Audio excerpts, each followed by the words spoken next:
Hey everyone, welcome to Snackable Growth, where I plan on sharing small, digestible strategies to living a more purposeful and fulfilling life.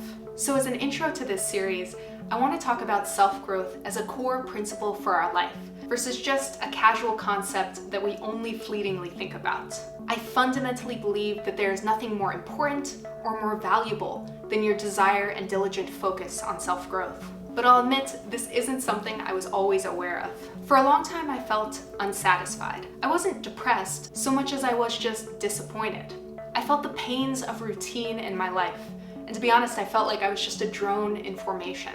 And I think that's because I had a serious misconception about what self-growth was. I thought that self-growth and achievement were synonymous. If I was achieving, then I must be growing, right? I drove towards achievement as my sole metric for life satisfaction, and that allowed me to remain shockingly mediocre at self-growth. The problem with focusing on the outcome of achievement is that you will end up choosing the things that you know have the highest guarantee of getting you there. In other words, you'll choose the things that you're already good at. You will warp your truest inner desires to choose the things that are familiar, or the things for which you already know you have innate ability. This mindset will lead you to a somewhat perplexing outcome. You are succeeding in life, but you feel like you're settling by not doing something that feeds your soul. Now, that may sound a bit melodramatic, but this is a grave issue if you feel as though you are settling and slipping into the things that you know you're good at and that you know you will achieve in.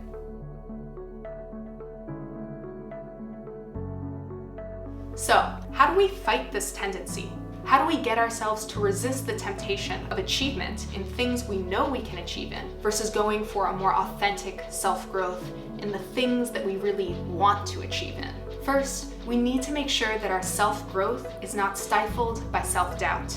We humans are really complex conscious beings, but the downside of that is that everything that we do has this layer of insecurity. Too often, this means that we don't attempt the things that we want to do because we have such acute self-awareness. We don't actually believe that we can become the CEO of a Fortune 500 company, and so we don't actually pursue it. Or we don't believe that we can become the next #1 travel blog, and so we never actually try to start it. This is a fundamentally irrational behavior. The risk of failure is somewhere between 0 and 100% if you attempt something. But if you don't attempt something, the risk of failure is absolutely 100%.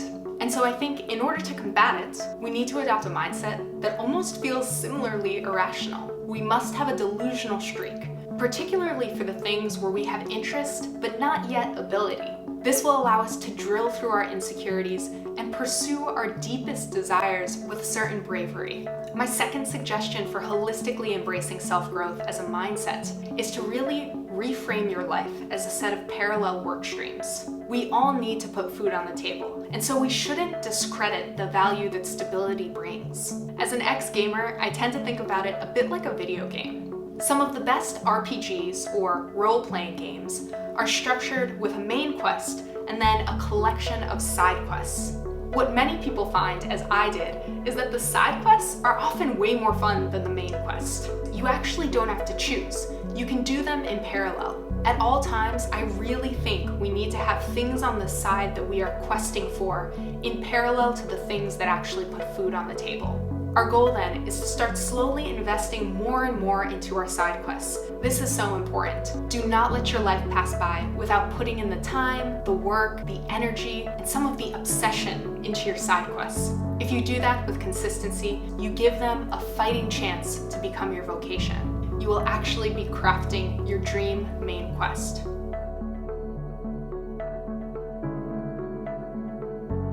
So thanks again for watching Snackable Growth. Be sure to like, comment, hit that subscribe button, and hopefully stick around for more.